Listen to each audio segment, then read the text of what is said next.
सूर्यदेव की उत्पत्ति और कथा। मार्कंडेय पुराण में बताया गया है कि पहले कमलयोनि ब्रह्मा जी थे, जिनके मुख से पहला शब्द ओम निकला था, जो सूर्य के तेज के समान था। ब्रह्मा जी के चारों मुख से ओम निकलकर वह एकत्रित हो गए। यह तेज सूर्य देव के समान ही है, जो सूर्य देव के जैसे ही पालनहार का कार्य करता है। ऋषि कश्यप ब्रह्मा जी का पोता है, जिसका विवाह आदिति से हुआ। ऋषि कश्यप के पिता का नाम मरीचि था। सूर्यदेव सुषुम्ना नामक किरण से आदिति के गर्भ में बड़े थे। आदिति के गर्भ में बच्चा पल रहा था, पर वह कठिन व्रत किया करती थी। बहुत दिन बीत गए, पर वह व्रत करती रही। इस कारण ऋषि कश्यप का आदिति से झगड़ा हो गया। वे कहने लगे कि तुम व्रत कर कर इस बालक को क्यों मारने पर तुली हो। यह सुनकर आदिति ने कहा कि आप यह क्या कह रहे हैं, मेरे व्रत करने से इसे कुछ भी नहीं होगा। कुछ समय के बाद में आदिति के गर्भ से एक शिशु का जन्म हुआ, जो ज्वाला से भी तेज चमक रहा था। सूर्य भगवान सूर्यदेव आदिति के गर्भ से जन्मे थे। सूर्यदेव की व्रत कथा। पौराणिक कथा के अनुसार कहते हैं कि प्राचीन काल में एक बुढ़िया रहती थी। वह नियमित रूप से रविवार का व्रत करती थी। रविवार के दिन सूर्योदय से पहले उठकर बुढ़िया स्नानादि से निवृत्त होकर आंगन को गोबर से लीपकर स्वच्छ करती। उसके बाद सूर्य भगवान की पूजा करते हुए रविवार व्रत कथा सुनकर सूर्य भगवान का भोग लगाकर दिन में एक समय भोजन करती। सूर्य भगवान की अनुकंपा से बुढ़िया को किसी प्रकार की चिंता एवं कष्ट नहीं था। धीरे धीरे उसका घर धन धान्य से भर रहा था। उस बुढ़िया को सुखी होते देख उसकी पड़ोसन उससे जलने लगी। बुढ़िया ने कोई गाय नहीं पाल रखी थी, अतः वह अपनी पड़ोसन के आंगन में बंधी गाय का गोबर लाती थी। पड़ोसन ने कुछ सोचकर अपनी गाय को घर के भीतर बांध दिया।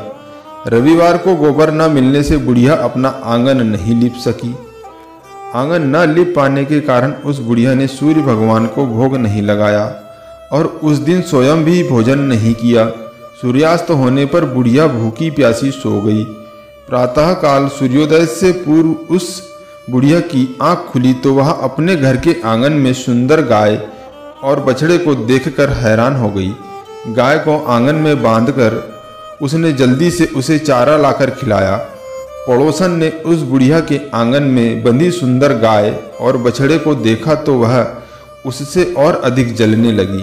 तभी गाय ने सोने का गोबर किया। गोबर को देखते ही पड़ोसन की आंखें फटी रह गई। पड़ोसन ने उस बुढ़िया को आसपास न पाकर तुरंत उस गोबर को उठाया और अपने घर ले गई तथा अपनी गाय का गोबर वहां रख आई। सोने के गोबर से पड़ोसन कुछ ही दिनों में धनवान हो गई। गाय प्रतिदिन सूर्योदय से पूर्व सोने का गोबर किया करती थी और बुढ़िया के उठने के पहले पड़ोसन उस गोबर को उठाकर ले जाती थी। बहुत दिनों तक बुढ़िया को सोने के गोबर के बारे में कुछ पता नहीं चला। बुढ़िया के पहले की तरह ही हर रविवार को भगवान सूर्य देव का व्रत करती रही और कथा सुनती रही। लेकिन सूर्य भगवान को जब पड़ोसन की चालाकी का पता चला तो उन्होंने तेज आंधी चलाई। आंधी का प्रकोप देखकर बुढ़िया ने गाय को घर के भीतर बांध दिया। सुबह उठकर बुढ़िया ने सोने का गोबर देखा तो उसे बहुत आश्चर्य हुआ। उस दिन के बाद बुढ़िया गाय को घर के भीतर ही बांधने लगी। सोने के गोबर से बुढ़िया कुछ ही दिन में बहुत धनी हो गई। उस बुढ़िया के धनी होने से पड़ोसन बुरी तरह जल भुनकर राख हो गई और उसने अपने पति को समझा बुझाकर उसे नगर के राजा के पास भेज दिया। सुंदर गाय को देखकर राजा बहुत खुश हुआ। सुबह जब राजा ने सोने का गोबर देखा तो उसके आश्चर्य का ठिकाना ना रहा। राजा ने बुढ़िया से गाय और बछड़ा छीन लिया, जिससे बुढ़िया की स्थिति फिर दयनीय हो गई। बुढ़िया ने दुखी होकर सूर्यदेव से प्रार्थना की।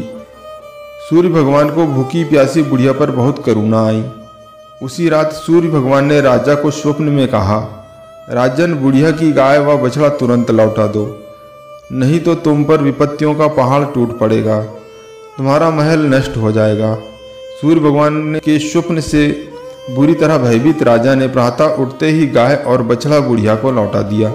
राजा ने बहुत सा धन देकर बुढ़िया से अपनी गलती के लिए क्षमा मांगी। राजा ने पड़ोसन और उसके पति को उसकी इस दुष्टता के लिए दंड दिया।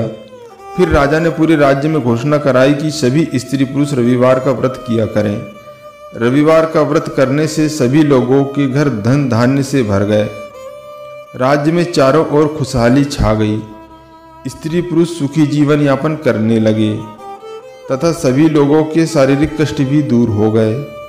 तो दोस्तों, यह थी आपके लिए छोटी सी जानकारी। हमारी यह जानकारी आपको पसंद आई हो तो हमारे इस YouTube चैनल को लाइक, सब्सक्राइब और कमेंट अवश्य करें और हमारे साथ जुड़े रहिए। आपका दिन शुभ और मंगलमय हो।